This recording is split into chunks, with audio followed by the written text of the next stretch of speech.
चतुर्भुज की फिर पहचान ट्रेपीजियम से है बनती। चतुर्भुज की फिर पहचान ट्रेपीजियम से है बनती। बराबर जोड़ियां हो यदि क्रमागत भुजाओं की। बराबर जोड़ियां हो यदि क्रमागत भुजाओं की। पतंग के रूप में ऐसे चतुर्भुज की करें गिनती। पतंग के रूप में ऐसे चतुर्भुज की करें गिनती। देखो हमने आप लोगों को क्वाड्रिलेटरल के बारे में बता दिया है। क्वाड्रिलेटरल पैरालेलोग्राम हो सकता है।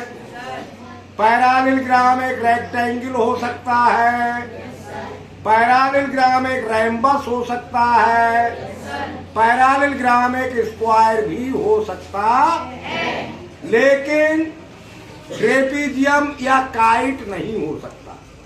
पैरालेलोग्राम एक ट्रेपीजियम या काइट नहीं हो सकता।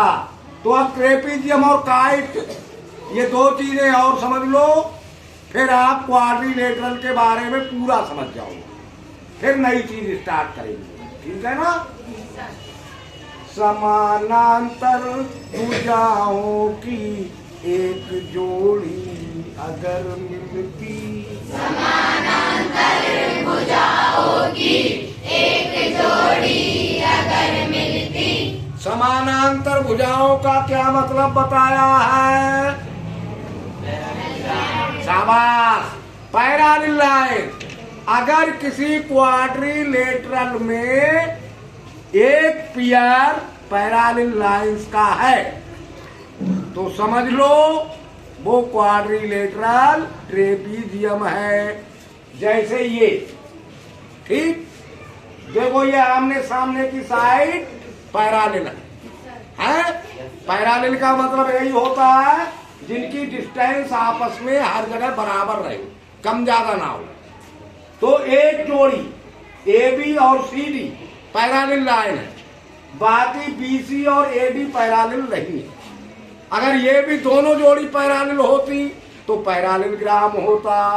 एक जोड़ी पैरेलल है तो ट्रेपीजियम होगा। जान गए ट्रेपीजियम? समानांतर भुजाओं की एक जोड़ी अगर मिलती।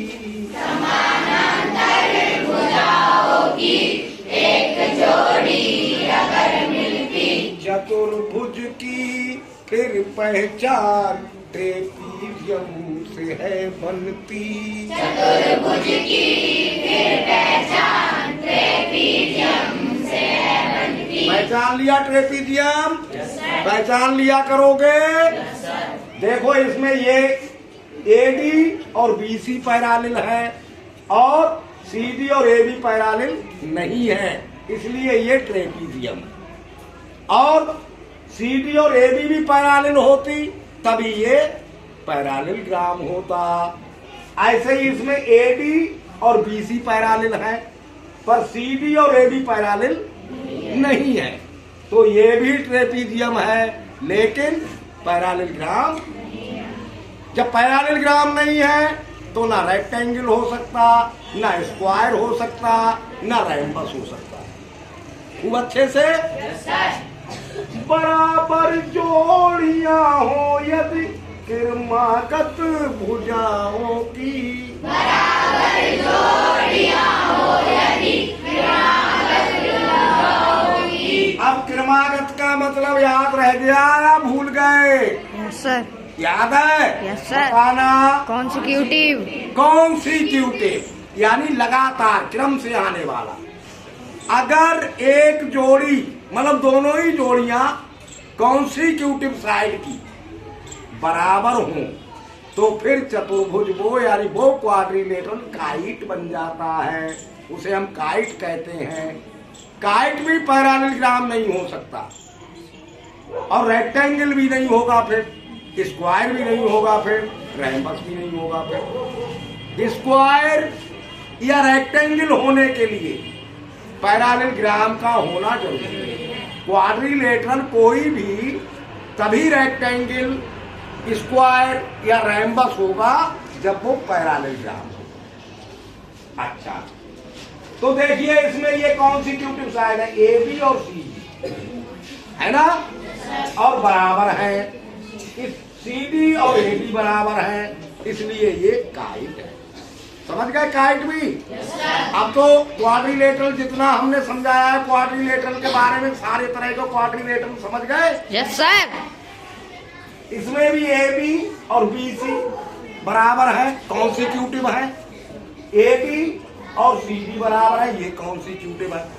अगर कॉन्स्टिट्यूटिव साइड की जोड़ियां बराबर हैं तो वो क्वाड्रिलेटरल काइट है, और आमने सामने की जोड़ी पैरालेल है तो वो फिर ट्रेपीजियम है। कब पर एक ही जोड़ी, दोनों जोड़ियां पैरालेल है तो पैरालेलोग्राम, और एक ही जोड़ी पैरालेल है तो ट्रेपीजियम। अंडरस्टैंड? Yes sir.